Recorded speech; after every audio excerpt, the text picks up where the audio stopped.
live webinar this afternoon, the International Youth Day webinar, held by PAICTA, and this Zoom link is sponsored by Oracle. Today's webinar covers youth as an agent of change, social transformation, sustainable development, and peace.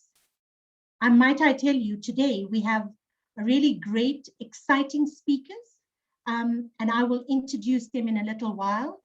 We just need to go through some housekeeping, to let you know, my name is Shireen Pillay, and I will be your host for this afternoon. Some housekeeping. This session is recorded, and at the end of the session, we will share with you the presentations and the recording of the session. Note that we have a Q&A widget, which is below your screen. Please post any questions, anything that you would like, you want your panelists to answer. Please keep it as interactive as possible, because today is all about you and about the value that we can bring to you as PAICTA, as an organization of PAICTA. And please note that you all will be unmuted. If you can keep yourselves muted for the duration of the session.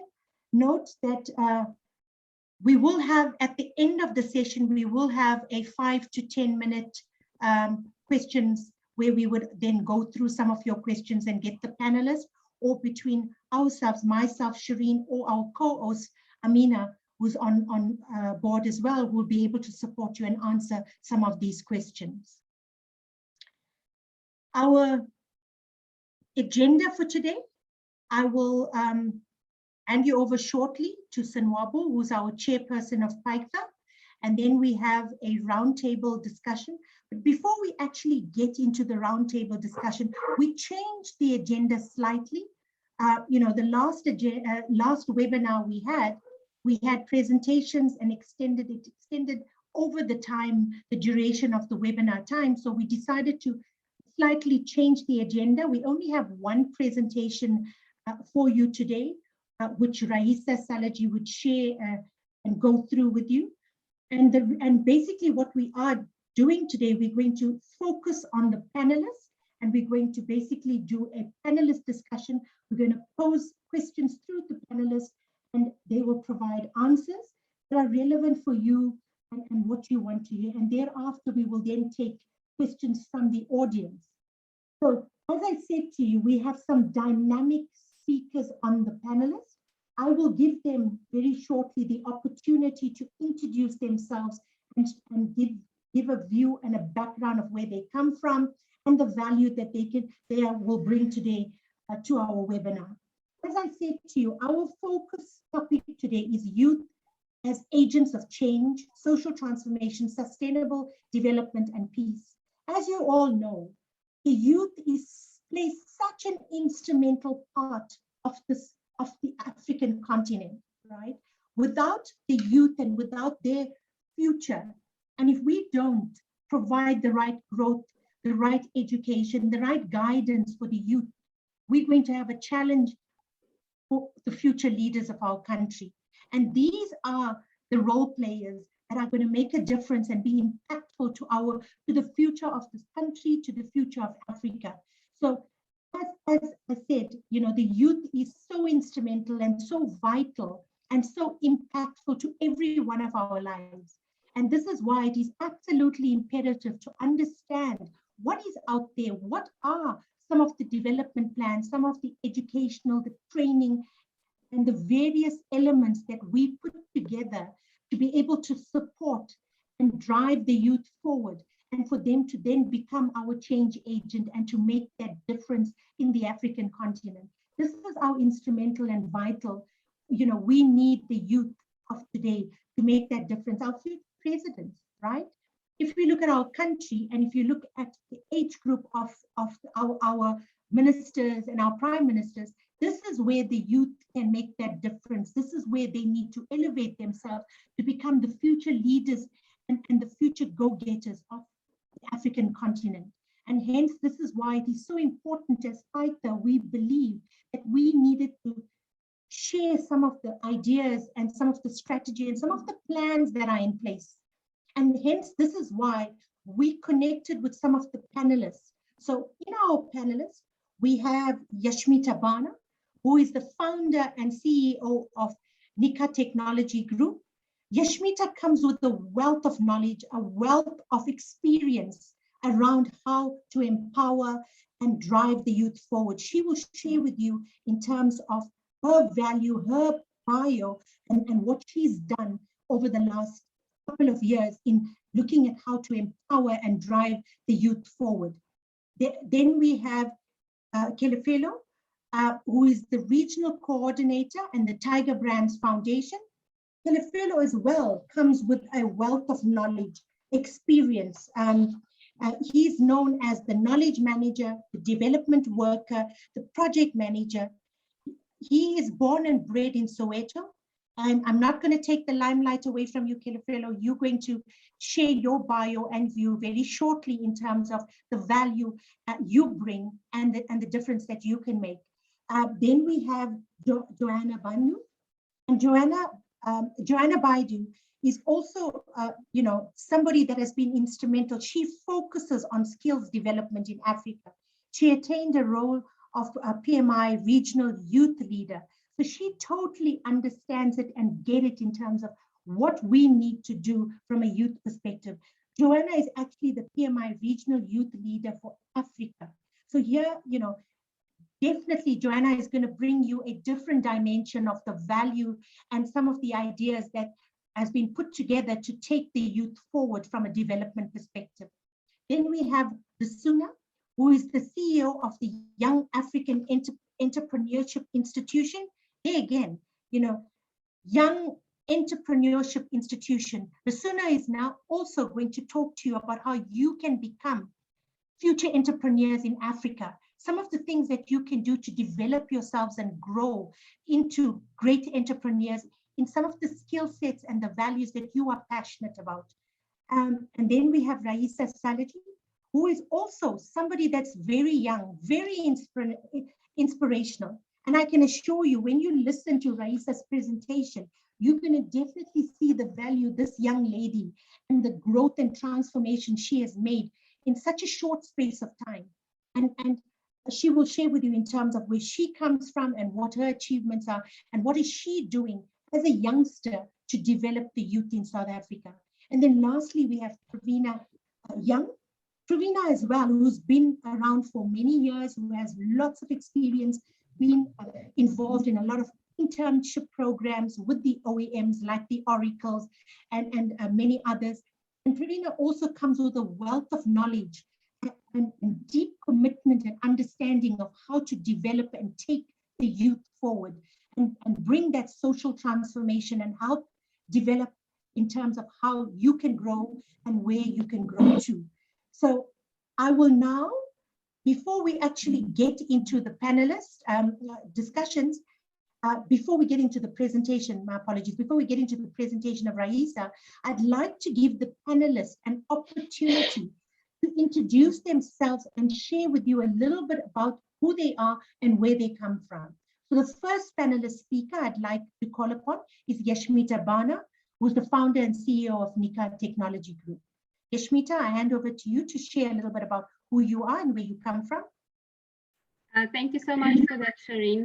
I think if I have to define who I am, I'm probably first a mother. And in preparation for this webinar, I decided the best person to ask about what they thought would make a change are my sons, actually. So I would first define myself as a mother of 3 kids, and then the founder and CEO of the Nika Technology Group. Very proud to say that probably 80% of our staff are all youth staff.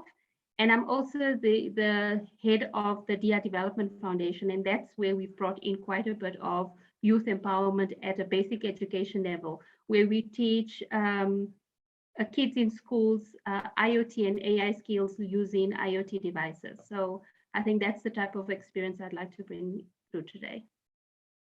Thank you, Yashmita. I appreciate that. The next speaker on the panelist is Kelefulo Makana, who is the regional coordinator, Tiger Brands Foundation. So Kelefelo, I'd now hand over to you to share a little bit about yourself. Good. Is it good afternoon, everyone. My name is Kifido Mukwena.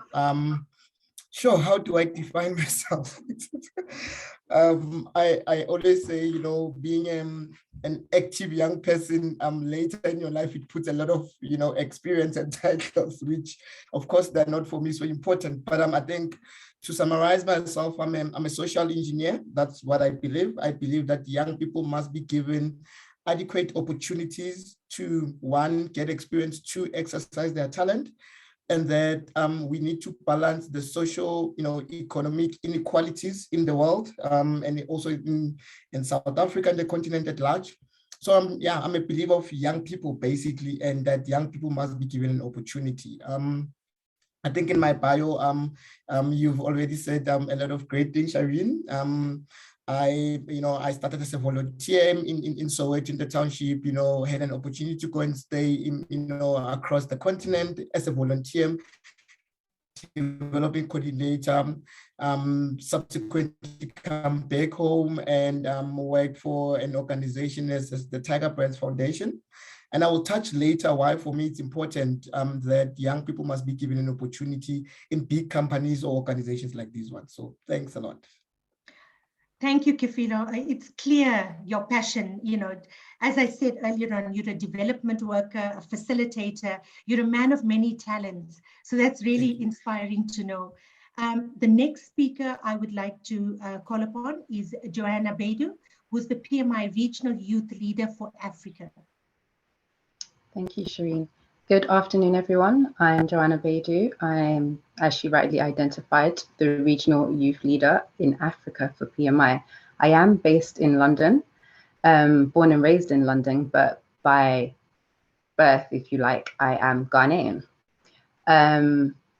Due to my heritage, I had spent some time in Ghana working with IBM, initially as a graduate trainee, and during my tenure at IBM, an opportunity arose where I had the opportunity to work in the office of the Chief Technology Officer, where we specifically focused on initiatives around skills development.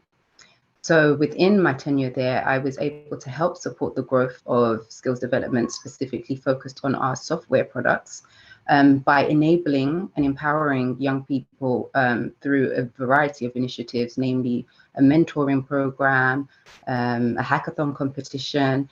We were able to generate some noise and activities within the various tertiary academic institutions in Ghana, and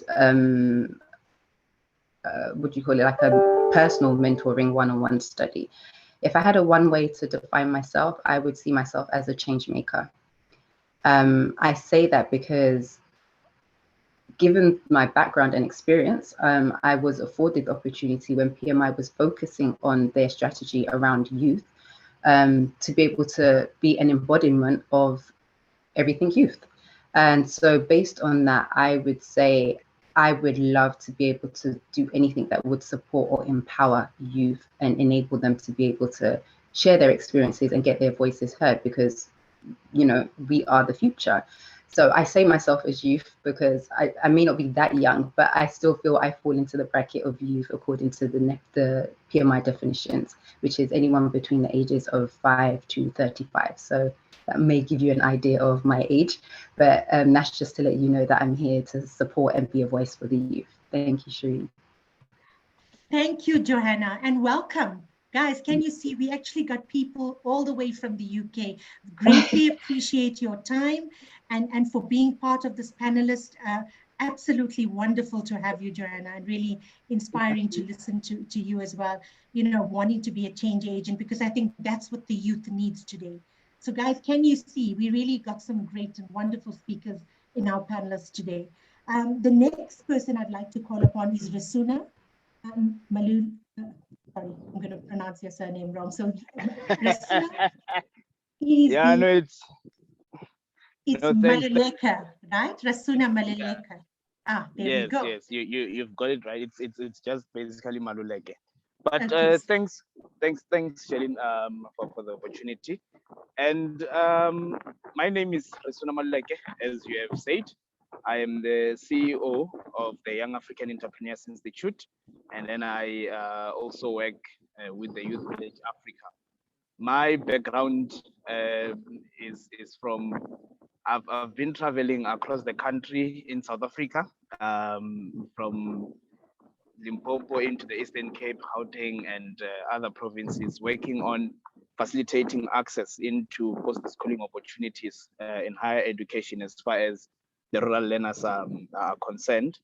And some of the work that now we have moved into is developing high impact entrepreneurs and global business leaders through the Young African Entrepreneurs Institute, by looking, it's in actual fact trying to create an ecosystem for the development of young entrepreneurs in South Africa, and then going into Africa as we rise and go. But if I was just to define myself in maybe a line or so, I would say I am but just the vessel, you know, of God, who is tasked with bringing change as far as youth development is concerned, and to be one of the voices, you know, and as often some say that I come as one, but I represent thousands, you know, I represent millions, I guess, as well, you know. So I am also one of the board members of the Pan-African Information and Communication Technology Association. And then my specific task there was to establish the Youth in the Digital Era chapter, of which convenes us today. And thank you. Thank you, Risuna.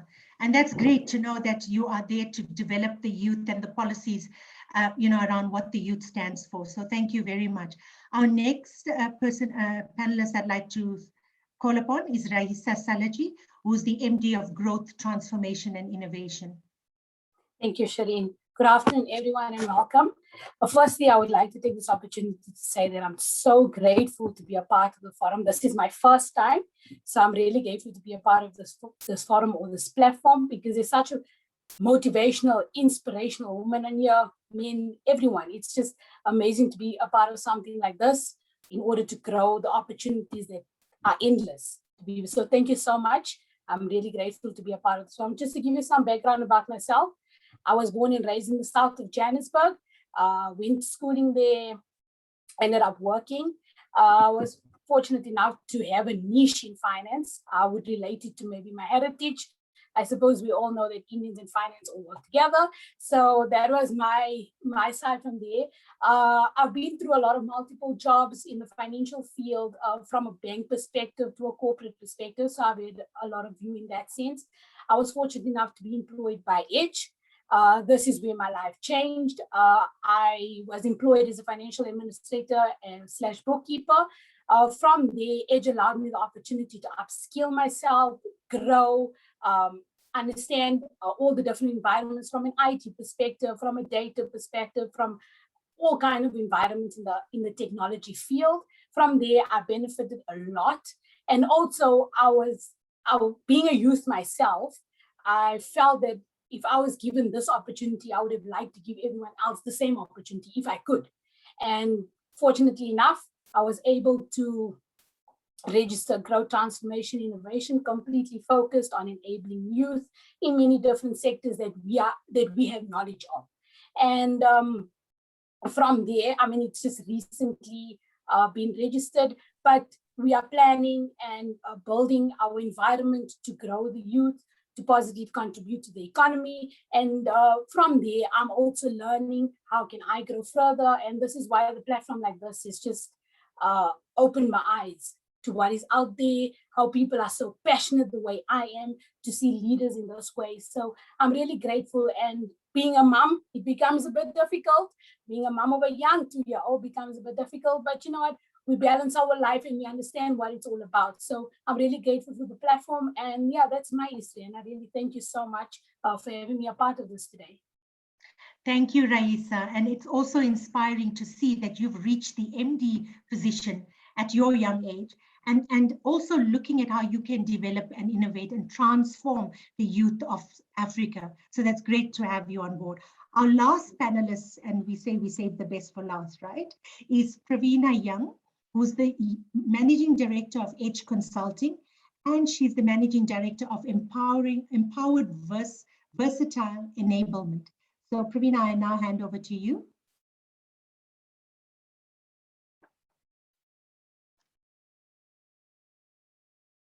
You're on mute, I think. Well, I'm trying to unmute myself. You know, you always get involved with that. Thank you, Shireen. I'm as well. It's really excited to be part of this panel. And I mean, we've got such an awesome group of people around the table, and most of them, you know, already, Yashmita, yourself, Raisa, people that really inspire me and motivate me too. Just quickly about myself. Like you mentioned, I've been long in the game. Probably can't see my gray hair, I've covered it, but I'm in love with all kinds of people, young and old, experienced, non-experienced. You know, I really have such a love for people, and I think my career has helped me stay in the path of that and stay true to that.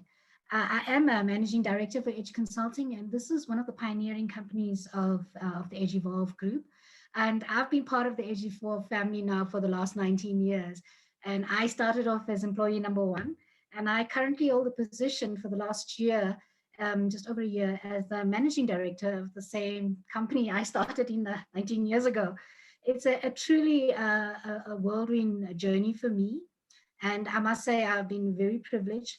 It's been a wonderful journey at times, very stressful, most often extremely rewarding, but no doubt, if I look back to how far I've come, I can only describe it as a very blessed journey, which often doesn't come around for a lot of people.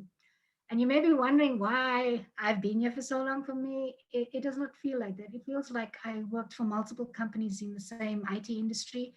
In this period, I was allowed to make 3 career changes and hold about between 9 to 11 different positions. And so that feels like I had, you know, a lot of exposure out there. I grew exponentially every time there was a change. And if anything, I grew and evolved as the group did.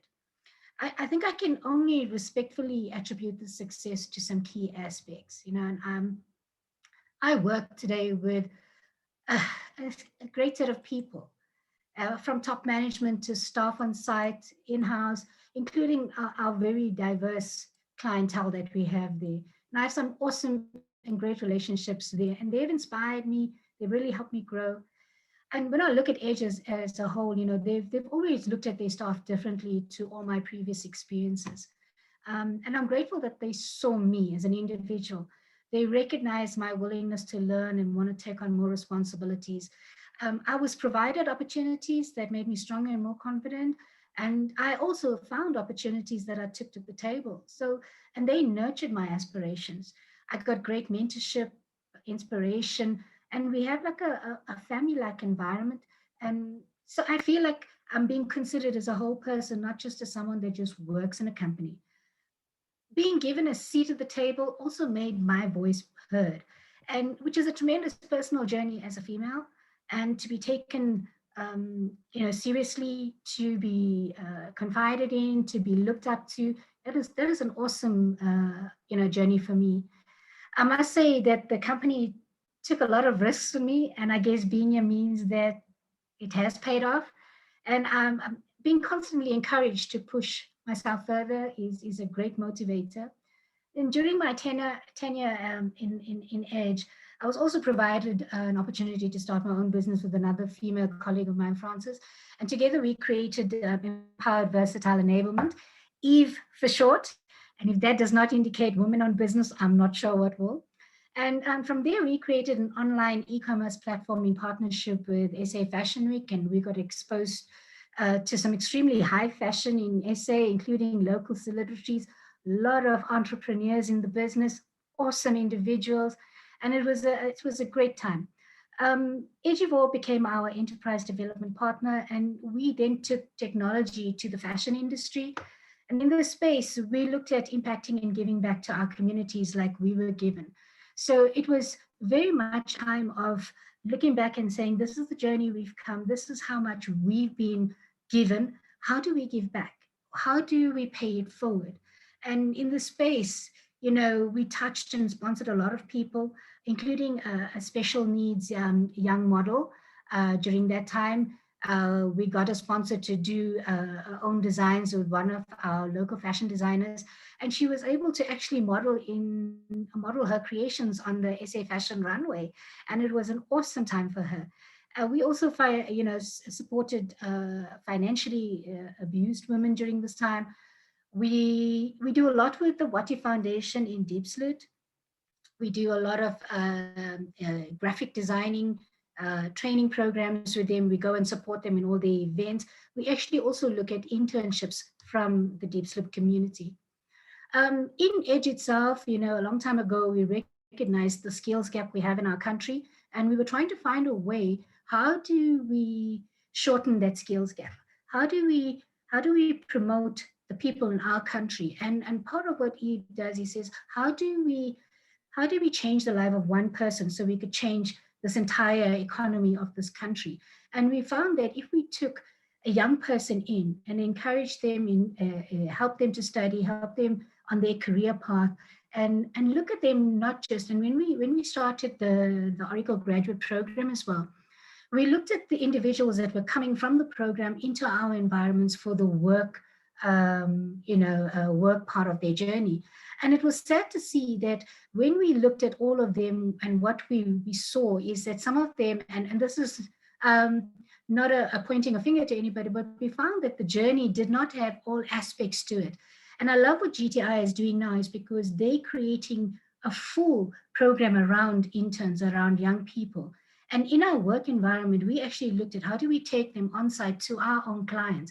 How do we pair them up with some of our senior staff as mentors? How do we grow them? How do we create IP in them so that we can bring them back again on the next round and offer them as junior resources to the staff, to the client, or ask the client if they would like to employ them. And the IP keeps getting built in them. And as they grow from junior to intermediate to senior, that episode of their life becomes such a changing part of their life, because you're touching not just this period, it was touching all aspects.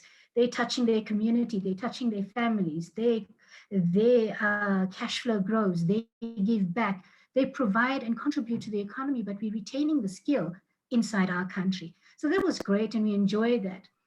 And along this journey, I must say, I was also provided, lots of work with key customer and account management, and I worked a lot with our on-site staff.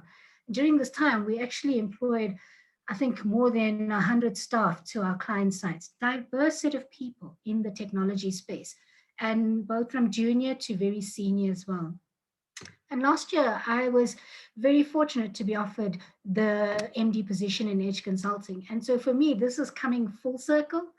And I look for ways that we can give back. And I recognize that as a person, I wasn't just afforded the opportunities that came by me. I didn't even, just look at opportunities and see how I could grow. I found that I had to work hard. I had to stay loyal. I built trusted relationships. I studied for what I needed to know for the environment I was in. I studied my clients, understand the trends that are happening right now. I looked at globalization and how we brought the world to our doorstep. And I tried to stay relevant. And that's what I would like to, encourage women of today, leaders of today, our future leaders of tomorrow, is that that's where we need to be. Bring yourself to the party when you get these opportunities. Bring your everything to it and love what you do, because that's the only way you can take it forward. Thank you, Shireen. I hope I didn't take too much of your time. No problem. Thank you, Pravina. That was really inspiring. It's good to know that there are organizations out there that you can grow within and really strive to great heights. So really inspirational. Thank you. Now that you all, audience, now that you all got to know and familiarized yourself with our executive panel, before we actually get into the presentation and actually start the panel discussions, I'd like to actually get our chairman, Senwabo, to share a few words and to start the process. He's been very instrumental, our champion who drives us all the time to make sure that we make PAICTA successful. He's the person that believes in the youth, sees the value, and knows the difference and the impact we can make as an organization to transform and change the youth of Africa, right? And he's put a lot of investment and a lot of time into PAICTA and has really been our champion and totally instrumental as to where we are today. So I'd like to now hand you over to Senwabo to share a few words before we actually get into the presentation and the panel discussion. Good afternoon, all. Thank you, Shireen. I am, as Shireen has said, I am Sonwabo Mdwaba. I am the founder and the president of PAICTA. PAICTA is what we refer the organization to as a short version. In full, PAICTA is Pan-African Information Communication Technology Association, which is a Pan-African continental organization. Presently, we are operating out of engaging and operating out of 5 countries, and it's growing. If you look at Africa, we are covering the English side of Africa, SADC, COMESA, and the ECOWAS. And I was very excited when I heard from Ms. Baidu that she's from Ghana. We are actually setting up office in Ghana. And I will engage you later on that. But as I've said, the organization is a community-driven or society-driven organization.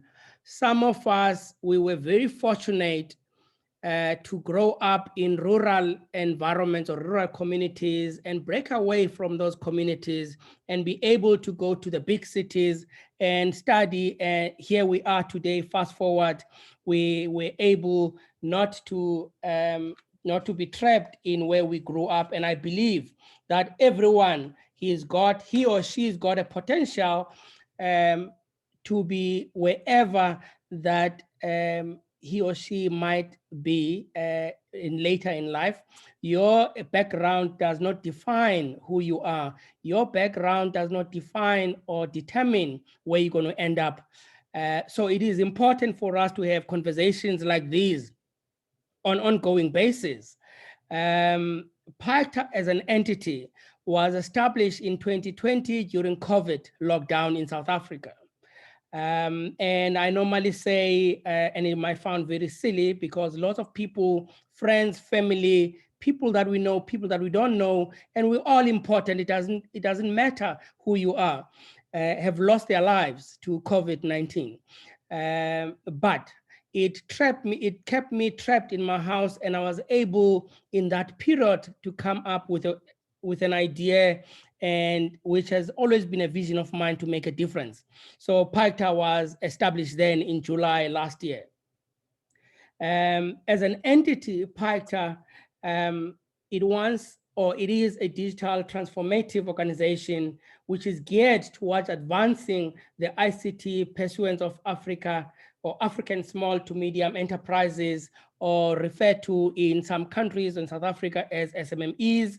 But special focus on SMEs that are owned by youth, women, and persons with disabilities that will be able to facilitate or encourage or enable that the communities must be economically viable or vibrant, because with our engagement, with our participation, with our advocacy, with our lobbying, different governments, different countries, this youth is going to be able to be included or not excluded in the digital ecosystem. And as we all know and have an appreciation that ICT or IT is an enabler of all sectors. It cuts across all sectors. So, and just going back one step, as I said, last year, this time, the organization was less than a month old. We had our second webinar last year live on IP radio station. We've got a radio station that we've partnered with that is based in the UK. As you can see, we've got Joanna, and we've got a radio station that we've partnered with in the UK. So it was our second webinar last year on International Youth Day. Fast forward, 1 year and 23 days down the line. We've hosted 16 webinars, 2 hackathons. One of them was cross-border, covering Ethiopia, Zimbabwe, Namibia, and South African youth. And it was, we host hackathons to enable environment for youth to show their creativity and innovativeness. The vision for PAICTA, I'm sure this is very important. I'm going to be very quick. Is to create an integrated and inclusive digital society. We hope to see the African economies improve the quality of life for Africa citizens through enhanced communities, without the youth sitting or staying or growing up in these communities, especially rural and peri-urban areas, without them being engaged and being skilled, trained in IT or 4IR, as it referred to these days, 4IR related technologies. They can't achieve, they can't enhance their communities. Technology innovation will never see from these communities. Digital transformation will be history for them. How do we achieve this as PAICTA? We seek to achieve this through advocating, which we do a lot, and contributing towards a transformed digital economy, led again by the African youth, owned, women empowered, persons with disabilities owned SMEs as drivers of job creation, poverty alleviation, and technology innovation on the continent. You've heard all the panelists right now that have talked already, that it is important, it is critical, it is vital to train, mentor, or guide the youth in our continent because the youth in our continent is the future, and the rest of other continents. We engage youth in development programs, okay, that have invaluable impact on their personal development. And all of us being here, I see us building a solid ecosystem that will be able to achieve exactly what PAICTA's objectives and mission is. Youth entrepreneurship is a mechanism to address development challenges and support the achievement of the 2030 agenda. As we all know, the 20 agenda for sustainable development and sustainable, with normally referred to as SDGs. It is important for us to lay a hand and participate and ensure that we make a difference. We all know that youth in Africa, we are the only continent that has got 62% youth, and all the youth falling under the 25 years bracket. It is important for us to empower this youth. If we don't, I'm scared, I'm even scared to mention or even entertain the thought. Digital inclusion is critical, it's vital. Active participants in the digital economy, if we don't ensure that the youth, they're active participants in the digital economy, there is no way that they will enable their communities to grow. There is no way that they will be able to ensure that their communities are economically sustainable. And looking at social transformation, you know, when you look at a community, the community, for it to develop, for it to evolve, it must transform. So from a social transformative perspective, the youth must be economically active. And it's for PAICTA and structures and organizations like yours and many other people that will have time and access to our discussions today, that must put a hand in ensuring that our societies, they transform, but they transform the proper way. They don't transform to disappear. They transform to grow. Entrepreneurial skills, Rasuna will cover this. There's a lot of panelists that are going to cover this, this topic as we go. One of our objectives is to empower youth, as I've said, across the continent, catalyzing economic growth, driving poverty eradication, and ensuring job creation. I've covered few points which I'm just going to reiterate quickly. Bridging the digital divide is important. Gender inequality is critical. Addressing gender inequality, gender parity is critical. Male, female, we're supposed to be level. If a female is a CEO is earning 1 million, a male must earn 1 million, must not say because the male earns more. Digital education, PAICTA is an approved Cisco Academy partner. So we offer courses online on 4IR related courses. Everything said and done, economic emancipation is critical for us to go forward.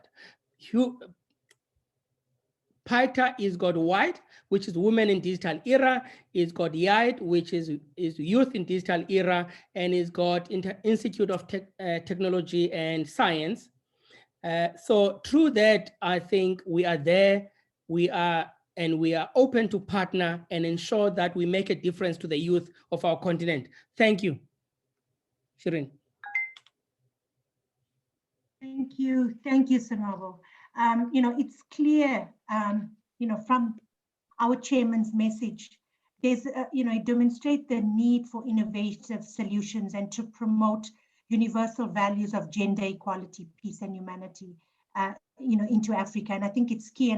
And as our chairman said, some of the panelists is going to cover some of these topics and share in terms of what is happening for the youth in the African continent.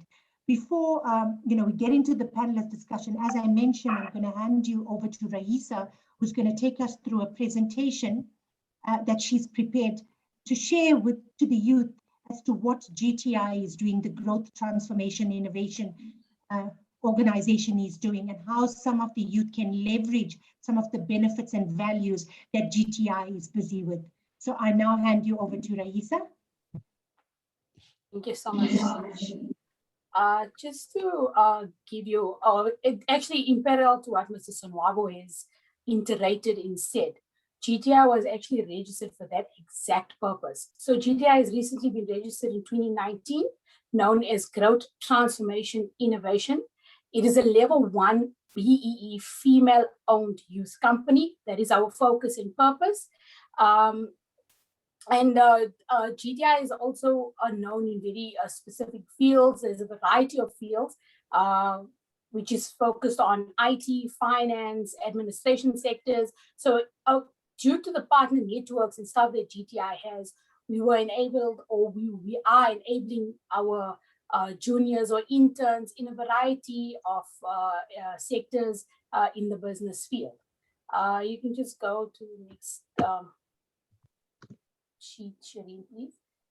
As mentioned, this is just an overview of our focus and what GTI was established for, and how we want to contribute to the economy from a youth perspective and a woman-owned company.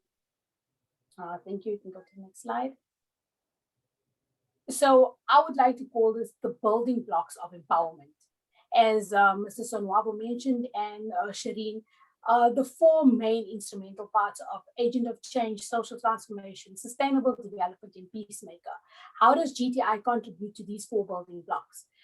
We can start with agent of change. The founding reason for GTI was to ensure that our youth was enabled and skilled in order to grow, transform, and innovate, directly related to the name, to positively contribute to the economy and the continent as an entire whole.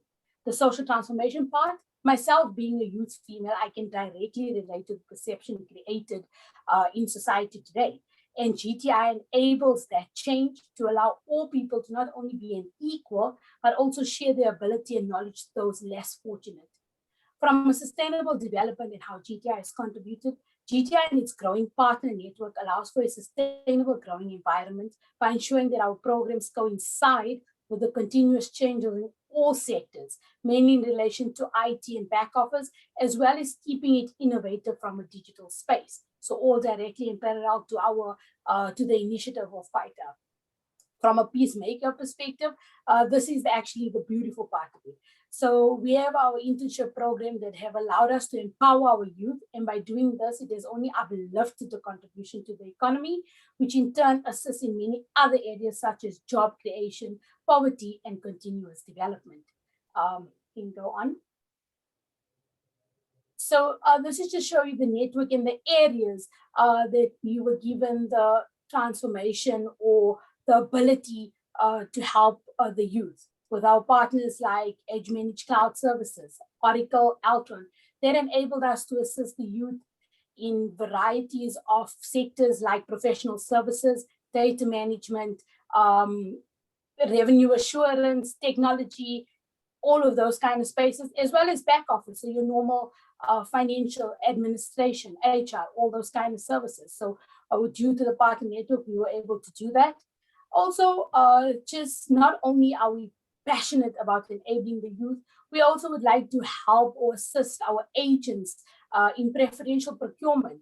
And the bigger the network, the more we are able to, the more we are allowed to enable our youth. So we also positively contribute to these agents to assist them to help us further in that regard. So if you go to the next slide, just after that.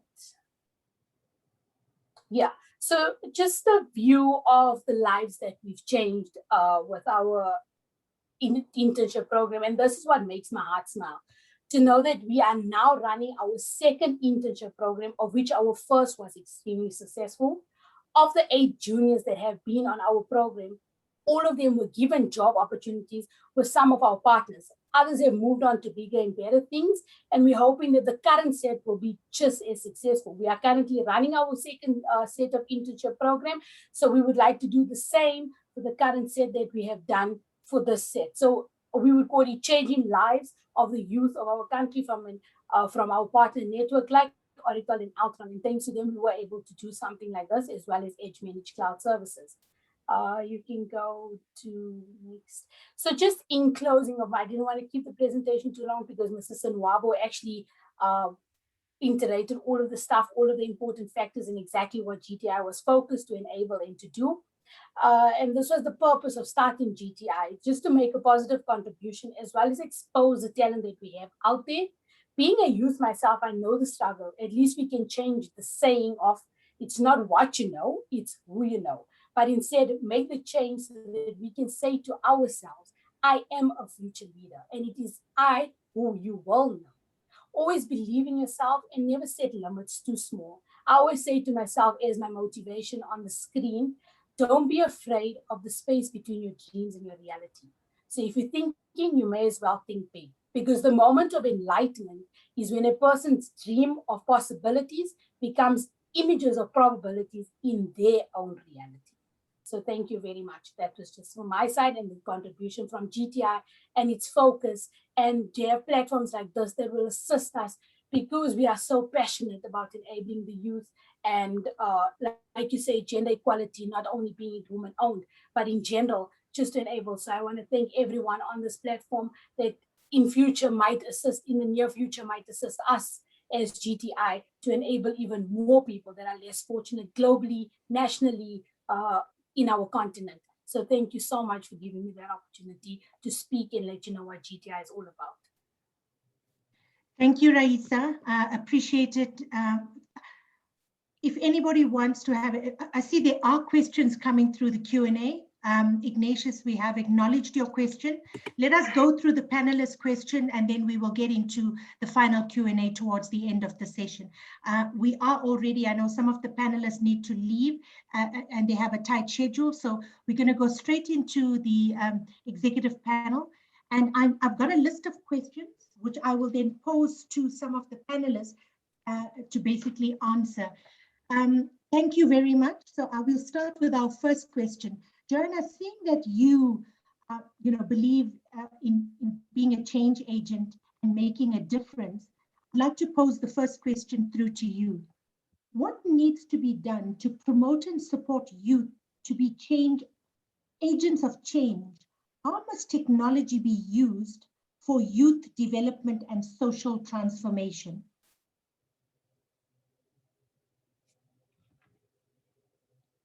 Joanna? Apologies, I was trying to take myself off mute. No Apologies. problem. Do you want me to repeat the question? Are you okay with it? I think I'm okay with the question, that's fine. So obviously technology has helped immensely to boost access to large amounts of information and has supported changes that have transformed lives forever. You know, the innovative potential of young people combined with the power of technology is already proven to be powerful force on, you know, on a road to achievement, so especially in areas like, you know, sustainable development. Now, the youth of today are actively contributing to the creation of new jobs, economic empowerment, and vulnerable groups, and the promotion of better healthcare systems, access to inclusive and quality education. So in terms of technology, I think there's a few areas in which we would be able to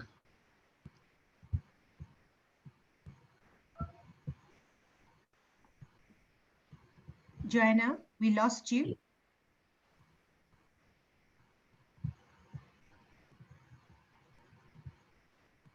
Hi, Joanna, can you hear us?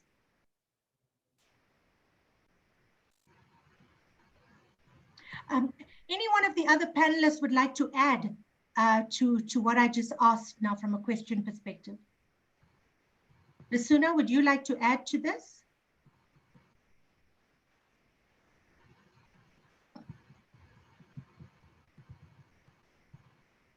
Hi, can you hear me? Yes, we can. Oh, thank you very much, Shelin. I think the question of how, and particularly on how we can become agents and also the use of technology.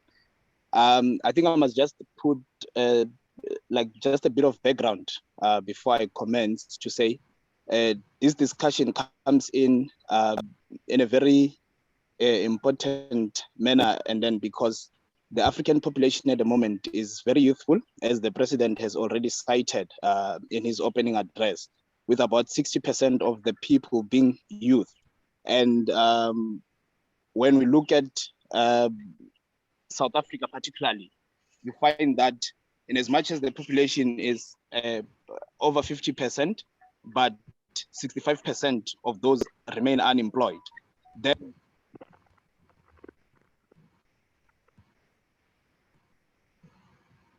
Hi, Rasuna.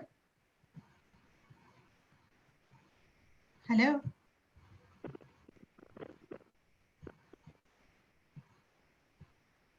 There's something with your audio. I'll move on. I'll move on to the next question, right? yes. Sorry, is that Rasuna? Yes, yes. Can you hear me now?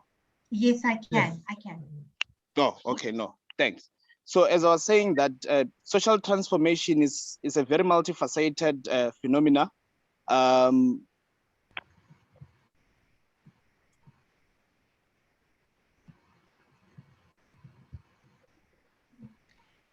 You seem to have a bad connection. We keep losing you.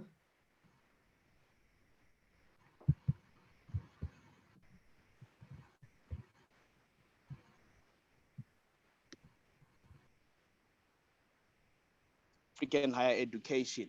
So from the Youth Village Africa perspective, we go across to different communities to try and assist the youth to apply to access universities. And then one of the heroes, or rather the fallen heroes, and the leader of political and social change agents, Nelson Mandela, deemed education as one of the important keys, you know, to success. And however, you find that some of the challenges in South Africa, or rather in the rural communities that are being experienced, as I am on the other end of the country, is that there is lack of information regarding various careers that are available. And the lack of information then comes as a result of the digital divide, because now everything happens online. With online applications, the divide then becomes an hindering factor because prices of data are so high. Some of the learners in the rural communities then lack gadgets, and in most instances, some don't even have your emails, like to say, okay, let me create an account and then I'm able to access an application and so on. Then what we need to do is then the responsibility that PAICTA then assumes in society then becomes so vital, you know, to speak to.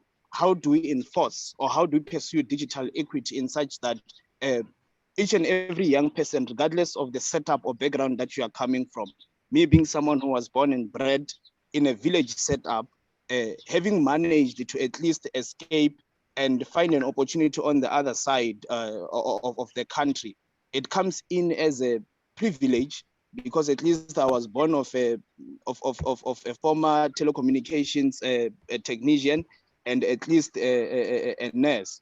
Then that sets me apart, or it gives me already even an advantage. But then what more about those who are facing this unemployment that we are in actual fact talking about, which is a grave for our country.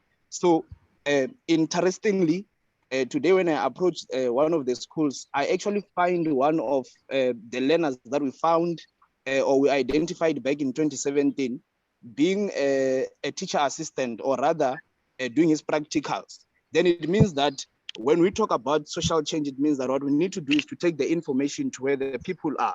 And then by doing that, it means that with technologies making it easier, then what we need to then focus on is to how do we then evenly distribute all that comes with this digital transformation that we're talking about for social transformation in that particular way. So I think I'll just leave it here for now so that I can just give time to the other panelists. So, and then I'll speak about entrepreneurship then at the later stage when we move on. Thanks. 100%, but Rosina, don't go away. I have something else that came from Ignatius, one of the panel, one of the audience, right? And I think you would be best to answer this question. How does this platform solve socio-economic transformation? Oh, okay.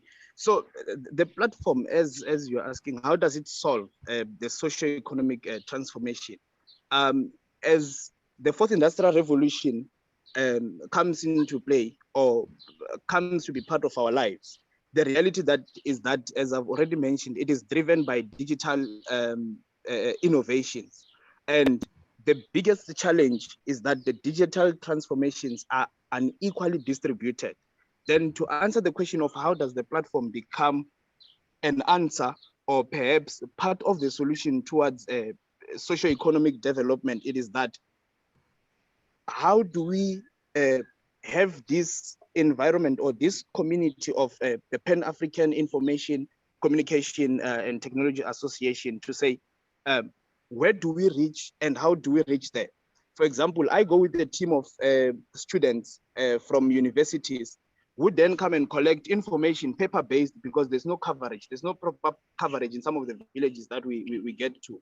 We collect the information paper-based, and then we go back into those universities where there's access to Wi-Fi and the internet, and we are able to then assist the learners in the rural community to apply to access post-schooling opportunities. Then that is one of the ways, because remember, when we say access, we are not really talking about ownership. We need to enable these people to say, who do I then communicate with to say, if one of the organizations or leaders of the organizations here are dealing with skills development, then how do we take skills development? How do we contextualize it into the other communities that do not have as much resources or under-resourced as compared to the other sides of the country, which then speaks to the cities and at least in some instances, townships. Then we look at the villages to say, okay, how do we then bridge that particular gap? So I think this platform becomes a platform where we need to, in actual fact, it does not even have to come from me alone, where we need to say, what do you have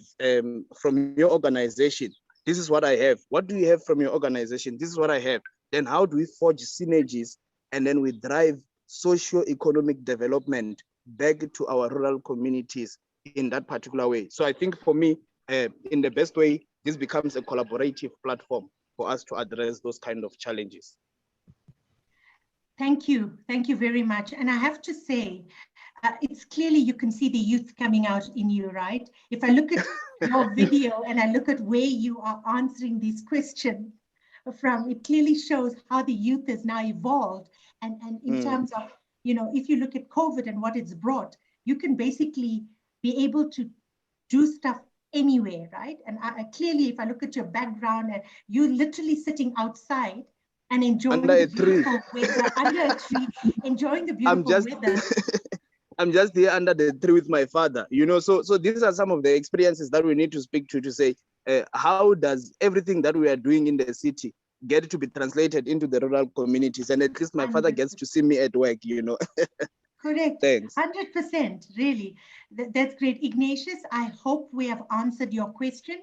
I hope Rasuna has answered your question and you're comfortable with the answer that was provided.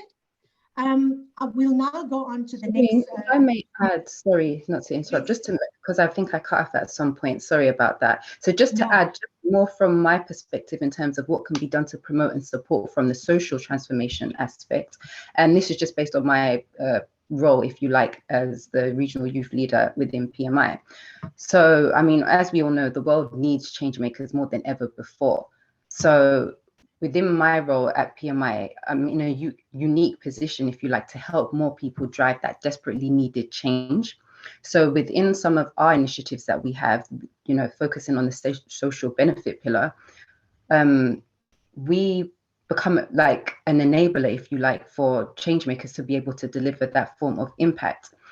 And in order for us to be that catalyst for the positive change that benefits people of all ages, and in all regions, we enable change makers through a variety of our diverse tools and our collective knowledge and passionate community that we have through our chapters.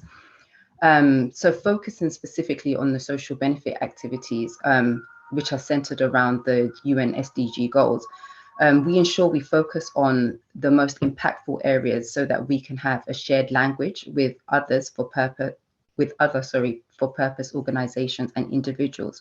So we have a pledge in which we commit to on a yearly basis, whereby we commit to delivering over 75,000 hours to these SDG goals and enable over 600,000 young change makers.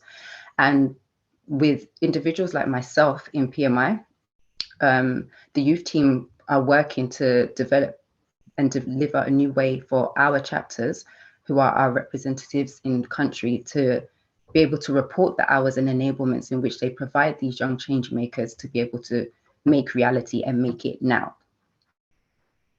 Perfect. Thank you, Joanna, for adding to that. I think it definitely makes sense. You know, due to time, I'm going to move on to the next question. And Kifelo, I'd like to now address this question through to you.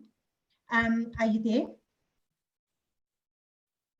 Can you hear me, Kifelo?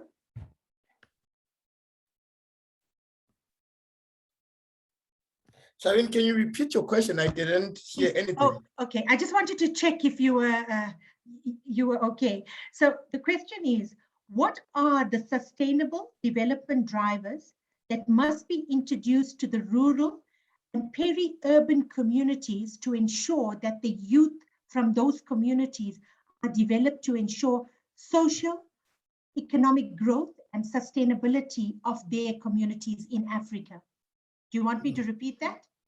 No, it's fine. We'll try and address it. I think first and foremost, we need to agree that young people in the continent and women in particularly are the most vulnerable.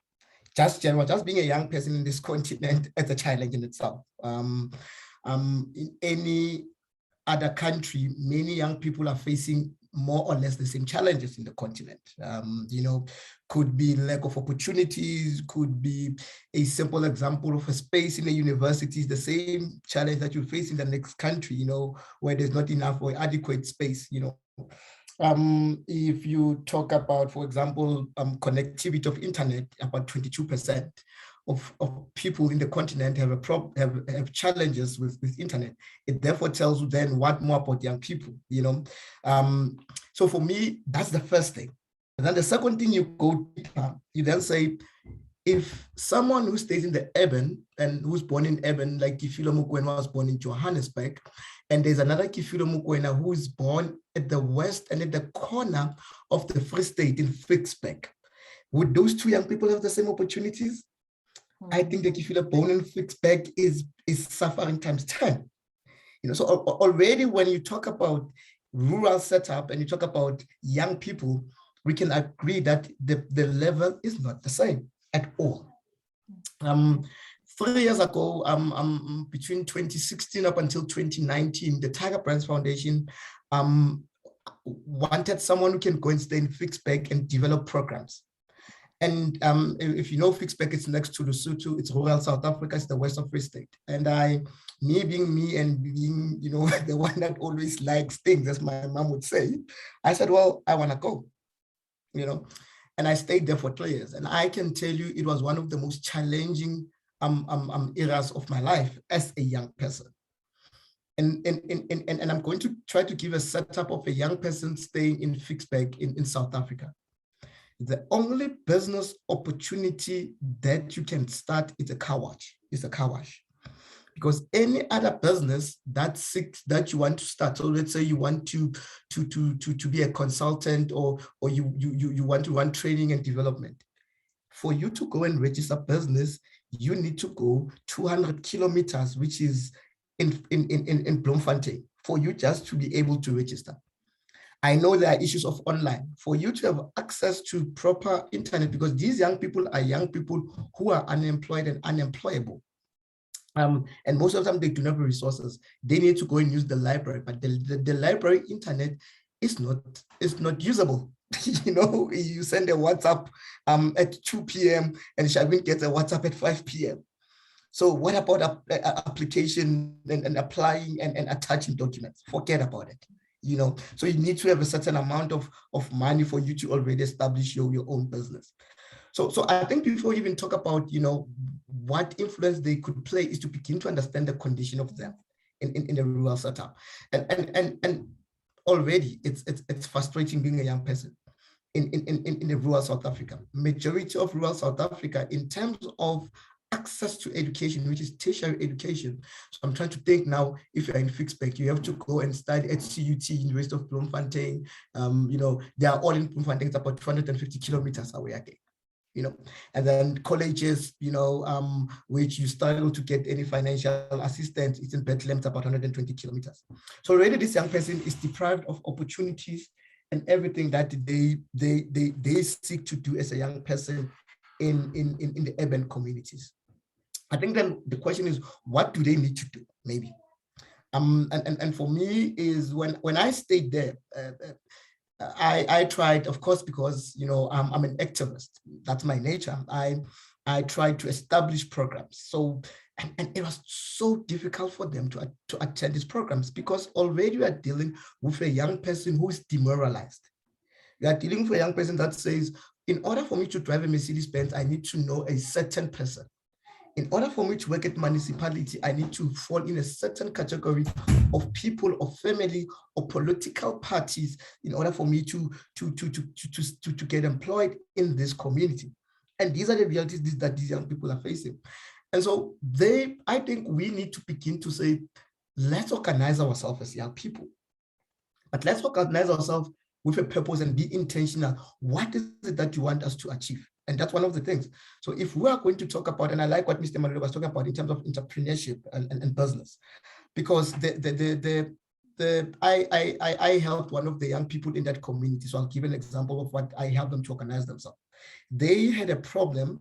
In order for you to go and fix your tire, when you get a tire puncture, you have to drive to the town. As you know, rural South Africa, there's a small town, and it's the rurals. And I said to them, many of us are driving past the corner and are going to town. Let's help you to establish a business of, you know, tires, you know, just a simple piece of fixing tires. And so they organize themselves, and they're having a successful business as we speak. You know, it's making them enough money to survive. I think that's, for me, the first thing, that young people need to find a way to organize themselves. The second one is, we greatly need the support of people like Mr. Sonwabo, yourself, Shireen, and other what I call the elder generation that has a purpose in helping young people, not a purpose in helping young people to run their own issues, like politicians. I will help young people because I want you to vote for me, or I'll help young people because I want a certain person out of the office.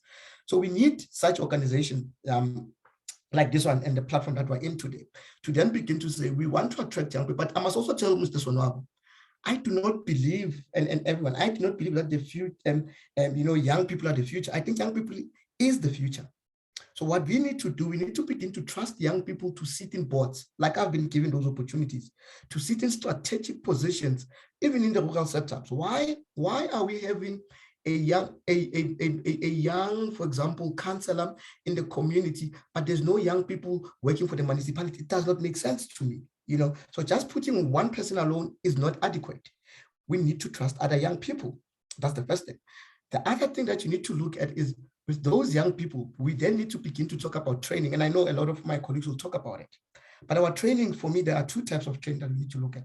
We need to look at soft skills. Many young people in the rural areas are not able to express themselves, not because they are not educated, not because they are not smart or academically gifted, but it is the nature of them being oppressed for so long that they question themselves, who are they? To bring them to such a platform and say, express yourself. So we need to train young people in communication. We need to train young people in working together. We need to train young people in basic writing, you know, and how to respond to an email so that they have that confidence, you know, how to pitch for business, you know. Those for me are soft skills that they need. And then later we need to then begin to look at technical skills. If someone is in the rural South Africa, then let's look at training them. Not all of us want to be farmers, isn't it? But I'm sure there's a technical skill that has to be done in the farm. You need an electrician in the farm. You know, you need someone who fixes the tractors. You know, those are the technical skills that are relevant for those communities. So I think those are some of the things that I would like to touch.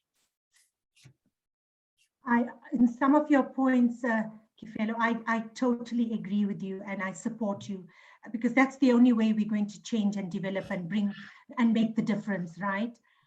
Thank you for that. Anyone else would like to add from the panelists, would like to add to this question? I'll move on to the next question, and Yashmita, I'll address this to you, right? How critical is the role of the private sector in the development of Africa's youth, creating both social and economic wealth? Thanks for that, Shireen. I think for me, I want to go back to the concept of what empowerment is. I think it's a term that's bandied around a lot, but do we really understand what needs to be done? You know, I've been sitting here listening to Rifewe, and I think to me, he made the most sense, because we've not sat down our youth and asked them what they want. I'm looking at my 18-year-old son, and when the trouble happened recently, the riots happened recently, and I said to them, guys, come and see what's happening on the news in our country, and what do you think about that? And you know what their response was? Oh, Mom, we've already seen it. It's on a TikTok video. So they are now using different platforms, and this platform has now become a source of information for them. So I think one of the first things we need to do is sit our youth down and ask them what it is they want, because we are in some cases imposing our old way of thinking on a very on a generation that is so far removed from what we saw as an empowerment. You know, so I actually did a bit of research around empowerment, because I have a special needs daughter. I have a daughter that has Down syndrome. And for me, it's becoming really important to empower her in order to manage in society if I'm not around. And I found there's like dimensions of empowerment which I think can be applied to youth across South Africa. So, I mean, there's things like psychological empowerment, and that's coming from a rural community. Your exposure is so different to what my son would be exposed to. For instance, he has access to all sorts of electronic equipment. A teenager in the rural community doesn't have the same type of access. Yet they would need to be psychologically come into a frame of mind to see possibilities. And I think that's really important. That type of training needs to be given, that type of empowerment to see the possibilities before you even get to the next layer. It's almost like a Maslow's hierarchy of what a youth would need to go through, you know. And then there's community empowerment, you know, through leadership and development, you know, how to improve communication, exactly what our previous speaker was talking about. Organizational empowerment, you know, how do we create unions and associations, you know, to protect, promote the youth. And then something I think we're going to talk about just now, economic empowerment. And this is where we bring entrepreneurship in. We need to teach the youth how to manage their money, how to create assets, you know, how to have income security. These things are soft skills that need to be taught. Social empowerment, you know, if I ask my sons what they're interested in, a large amount of youth, and the youth in our company as well, a lot of them have not so much an interest in getting up the ranks financially. They are more interested in making a positive social impact on community. And we've seen more and more of that of the youth. So we need to ask them what it is they want. Then there's cultural empowerment, like understanding the culture of South Africa, understanding the culture of Africa and how we fit into it. And then obviously there's digital empowerment, which PAICTA would get involved in. I mean, we need to look at the digital divide.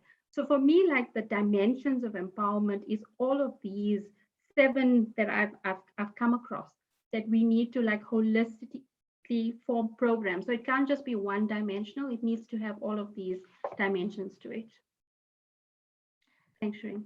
Thank you, Yashmita. I agree with you. You know, sometimes we look at things and we don't really dig deep and try and understand exactly what the youth want. And it's important to understand it from their perspective and in terms of what will make a difference.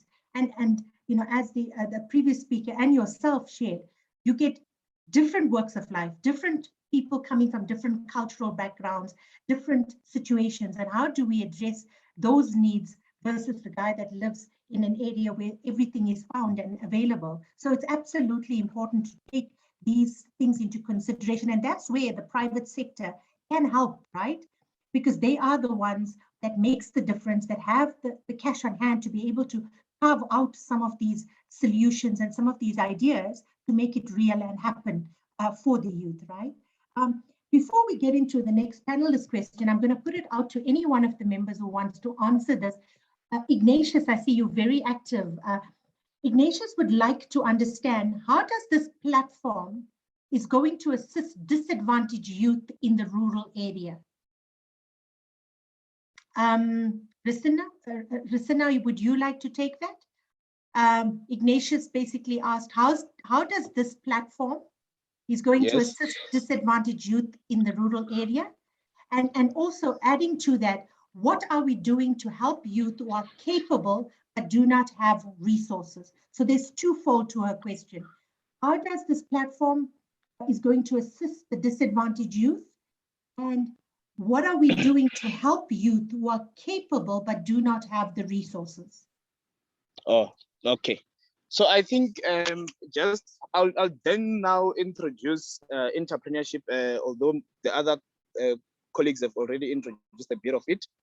But what I want to speak to is that one, through research and experience in our economic struggles, we can then all agree that entrepreneurship is our hopeful solution to our economic ills. That is one, to unlock job creation and then to build the economy and foster economic growth. And then finally, it then becomes a way to fight the triple scourge of poverty, unemployment, and inequality. The president, again, I would quote or paraphrase him in his opening address. He spoke about this platform becoming a platform where we look at transformation of ICTs in the digital space, and then with a particular focus on the youth, women, and people living with disabilities. Then when we look at those groups that I have mentioned, then we need to then look at, okay, where are we going wrong? Because in spite of all the policies that is available, and other financial, even non-financial support that exists, we still have a marginal success in terms of entrepreneurship as well as development. Then where do the resources get lost? Then this particular platform then becomes a platform in which, if I have to drive every time from Johannesburg to get to the rural communities to try and facilitate access into higher education, which are on the side, then we need to be advocates as a platform, as PAICTA, then now going to its children, which is then the PAICTA Youth in Digital Era, as well as the mothers, PAICTA Women in Digital Era, to say, how then do we become, because part of the objectives of PAICTA is then to become advocates, at least of the chapter that I'm also responsible for within PAICTA, to become advocates of transformation, or as agents that are going to push governments, that are going to push organizations to pay a particular focus on the environments that are disadvantaged. That then means, how do we improve coverage? How do we become advocates of that? So to answer Ignatius' question is to say, we need to then push. If the Honorable Minister of Communications was here, then in actual fact, would even be posing it directly to her to say, then I am in a village, I have to drive there to go and assist these learners because they don't have network coverage. What are we doing? What are you doing as the government, as the department? Then I think we need to actively start making the right noises about digital transformation or digital inclusion, to say, how do we push the government? How do we push incumbents of technology, of ICTs, to actually pay a particular focus to these environments? I mean, through PAICTA now, we, in actual fact, through collaborative, I mean, according to the triple helix of innovation, what we look at is collaboration between institutions of research, and then we look at governments, and we look at incumbents.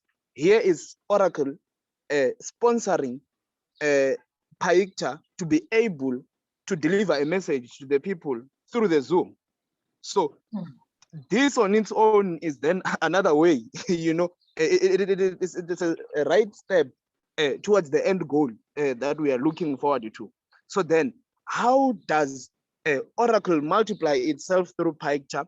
How do other parties come on board and become active agents? As much as Oracle has provided a platform, then how do we provide a platform for those who are in the rural communities? How do we ensure on that? How do we have moving or mobile vehicles that on each and every time when there are application, when it's application periods, at least for the youth in rural communities to access post-schooling opportunities, how do we get there? When we speak about maybe funding for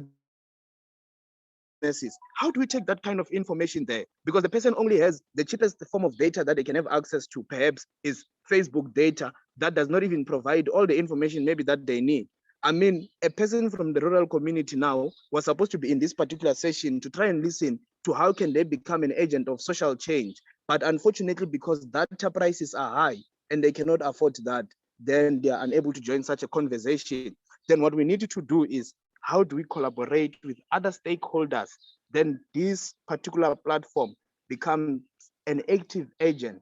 If Ignatius or anyone in this particular session knows of whoever would want to donate the data towards assisting learners for applications, then PAICTA then becomes that particular organization which they can approach and say, we don't have money, a lot of it, but I think we can give 10 gig so that at least 10 or 100 learners can be assisted with their applications. And then that is how social transformation happens. Social engineering is a process. It does not happen overnight. It needs to take time. Then when we say there's available policy, what then should our engagement look like? Do we need more policies? And now with the fourth industrial revolution, how can countries promote entrepreneurship?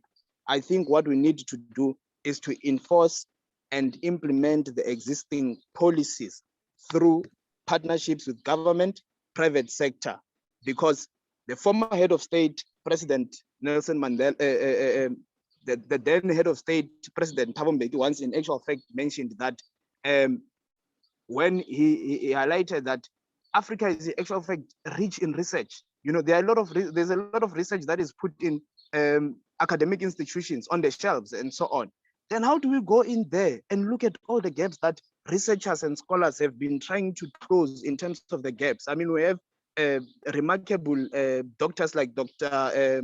Mpho Rabulife, who is also part of this organization. We have the likes of Dr. Stella.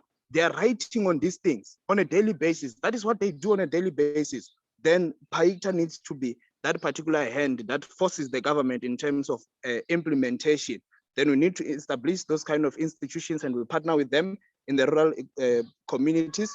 And then the other problem that in terms of young entrepreneurship that is often overlooked is that now we need to come up with a sustainable, like, even beyond dialogue, we need organizations that are going to be intentional in terms of making impact, which are not focused on the pursuit maybe of how much money we have, but we need to focus on how much impact do we have, to say digital inclusion is not a question of yesterday. It's not even a question of 10 years ago. It is just like electricity. I think now everyone was supposed to be connected. If we are still crying about electricity, that people are not connected, then we are way too late. It is as much as we needed people to be connected in digital technologies for today, so that they can in actual fact influence policy both today and in the future, and for as long as we are alive. So I think that is what we needed to look at, taking the triple helix of innovation approach to say, how does everyone get to play their part? Incumbents of ICTs, governments, and other organizations and research institutions. How do we come together? So I think that is what people need to be bringing forward, that I have so much, I have that, and then we bring it together. And us as young people, I can tell you that you can send me to drive across the country. I won't get tired for as long as it impacts young people. So that is where we are. We are available and we are ready. Thank you, Rasoon. I can clearly see your passion and commitment in wanting to make an impact. And I think, being part of PAICTA, you can see the measures that you have taken and interest you've shown in terms of empowering the youth. I see we have another question, and I'm not going to go to our questions just because of time. The audience, and this is an anonymous attendee, regarding job creation. So panelists, I'm going to put it out to you guys, and if anyone wants to respond. Regarding job creation and adapting to the new normal COVID-19 pandemic era, is it possible to introduce or give a chance to an unemployed qualified teachers to register and be accredited to teach learners at home base? I could upload a document for the whole concept or content. So basically this anonymous person is asking, and I think it's a brilliant idea, right? Especially with what we're going through with this new norm. Is there a way to create jobs by adapting and creating more qualified teachers to do homeschooling, right? And basically getting kids to school from home. So any one of your panelists would like to add to this question? Can I answer that? Sorry? Yes, Kifila, go for it. And I'm going to answer it because part of my other consulting is that I work with GIZ as public employment savers knowledge a trainer, and one of the interesting things that happened for me was so we went to Germany and went to study tour and to study what they're doing, and then we came back to write a document about creating an effective job center. This was last year, January, and then COVID hit. And now we had to rethink everything because, the job centers and all of those were things that we were thinking prior COVID. And that for me has remained with me in terms of thinking forward. I think I want to answer it holistically to say there is a need to begin to think how we're doing our job, including teaching, including me working for Tiger Brands Foundation. We need to begin to find and create innovative ways on how to be productive while maybe we're working remotely, how to be productive while you're working home. And at the center of that as one, there has to be a rethinking process, some sort of unlearning and learning process, because in itself, innovation is a thinking process. So we need to begin to train people, because a teacher might have been trained in being in front of the kids. That's one of probably the essential skills, being able to present and share knowledge so that it gets to 25 kids in a class. But now you are sitting in front of your laptop, you probably have to juggle other 3 things in between that. So as a teacher, how do you then transfer that knowledge using IT and system? And this is where you need organizations such as PAICTA to begin to find and create training platforms, how to be productive using the latest, how to be productive using IT. So including myself as a program coordinator for Tiger Brands, I now need to, I work at home. I cannot visit projects as I used to do 10 times a week, you know. So there has to be a sequence and a way of doing things. Maybe a basic thing, and again, I want to go to basic things as young people, simple and short trainings. So how to plan your day. First and foremost, for example, how do I plan my day if I'm going to work, if I'm working from home? Because I don't have a boss behind me. I don't have someone who say, you need to do this. So you need to plan your day. That's the first and foremost thing. The second thing is, what tools, or do you know any online tools that you want to use in order to maximize on your productivity? Because there are various tools. There's Padlet, you know, there's Mirror, you know, where you teach mobile. So we need to train those type of teachers on these tools and mechanisms, because it's not only now about saying 1 + 1 is 2, but it's to showing the person using the different tools. You know, the activists in me also want to talk about the resources. And I think, again, we saw why we, you know, COVID is going to hit us hard, you know, so-called third countries, because we don't have adequate tools. You know, many of the young people that have sent their WhatsApp to join this meeting, they cannot join it because of data issue. So in between training people in terms of these resources, we need to find innovative ways, and entrepreneurs like Mr. Malulek and others need to give us ways on how to use technology gadget without the usage of data or so much data, you know? And in the same process, we need to, PAICTA, we need to go and advocate to our government to create better structures so that people are able to participate on these platforms. Yeah. Thank you, Kifelo. Really appreciate it. Looking at the time, sorry guys, I see there's still lots of questions coming through. Unfortunately, we're out of time.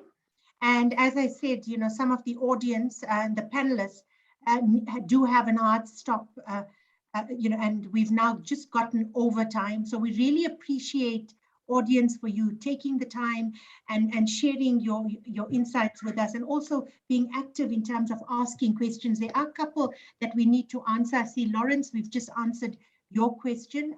Ignatius, I see you've got a few more. Yashmita is busy answering one of your questions. But what we will do, we'll take heed of it and we'll provide you feedback. But all I can say is I'd like to take the opportunity to thank our panelists, Raisa, Yashmita, Joanna, Risana, and Kifelo. You know, thank you so much for, and Pravina for being part of the session today, for partaking and giving us your insights and your views in terms of the value that you could bring to the youth. You know, if there's any other questions, guys, what we will do, we will take it and we will then answer it at a later stage for you. As I said, there is a recording. This session was recorded, and we will provide you a copy of the recording. And we have your names and details on the actual participant list, and we will then try and answer some of your questions at a later stage. But if there's any contact details or anything that you require, we're happy to support you and channel you in the right direction in terms of, especially Ignatius, you've asked quite a bit of questions, so we need to definitely provide you a response. But to our panelists, thank you, a heartfelt thank you, you know, for being part of this session and sharing your input and giving us your, you know, your precious time. We do understand how busy you guys are, really. And thank you to our executive team, the PAICTA team, for arranging this. And I trust you all had value and got something out of the session. And you know, as this is ongoing, PAICTA will continue having webinars, you know, relevant to the youth, relevant to development, and many other areas where we can look at ways where we can partner and we can really provide guidance and development for the youth. You want to say something? Can I just say, sorry to disturb you. I hear you rapping. Thank you very much. I think just as a way forward quickly, Sherin, there's a lot of questions that have been asked. There's a lot of probing questions and remarks that have been made. We are really, as PAICTA, we are cognizant of the challenges that are there, but I think it's time for PAICTA to put it on record and say, government must support organizations like PAICTA. Private sector must support organizations like PAICTA. We're starting to talk to companies like Vodacom, MTN, Telcom to donate data to the rural children or to the youth. I think we'll keep everyone posted as we go, but I think it's time that private sector must respond, especially the telco companies, as I've mentioned, Vodacom, MTN, and Telcom. They must say where they stand. Two, government with their policies, Department of Communication and Department of Small Business, they need to come to the party. We are available to engage. The way forward, as a quick wrap up, we are going to be having a live Africa Day on IP radio station broadcasting worldwide in November. We will announce it and ask some of the panelists today to participate. And thank you very much for the time that you've afforded us from to the attendees and the panelists. Thank you very much. And we must thank Oracle for giving us this platform. Sherin, back to you. I think you've said it eloquently. We thank the panelists, we thank the audience for your undivided attention and for your continuous engagement and questions. We will definitely provide you a response. And PAICTA is committed to you to really make a difference. As Senwabo said, we need the private sector, we need the telcos, we need government to support us and take us to the next level so that we can help you further reach and be able to give you the support you desire. So yes. Thank you, everyone. Greatly appreciate I think, Sterling, before you close, I think it is also important to say that if there are young people in this platform today who are in the ICT space, we need them in PAICTA. They must subscribe to the membership. It's available on our website. And because what we need, as Ignatius was actually posing questions of practicality, is that we at PAICTA, as the president has said, that we are not looking at transformation through engagement lenses of conversations only, but the involvement of all stakeholders in action for sustainable youth development in Africa as a whole. So I'm just like appealing to everyone that let's go to www.paicta.org, and then we subscribe to the membership. We'll even be going to universities and launching student chapters across. So we need young people who are going to be available. You are part of the solution. You are part of the practical solution that you have been asking about, and we need you here. Thank you very much. 100%, Rasuna. Thank you for that. So guys, thank you. We will now close. Appreciate your time. Take care. Have a great evening. Thank you. Thank you so much. Thank you, bye. Thank you, everyone. Thank you. Thanks.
Amina. We got one guy on the call, Lawrence.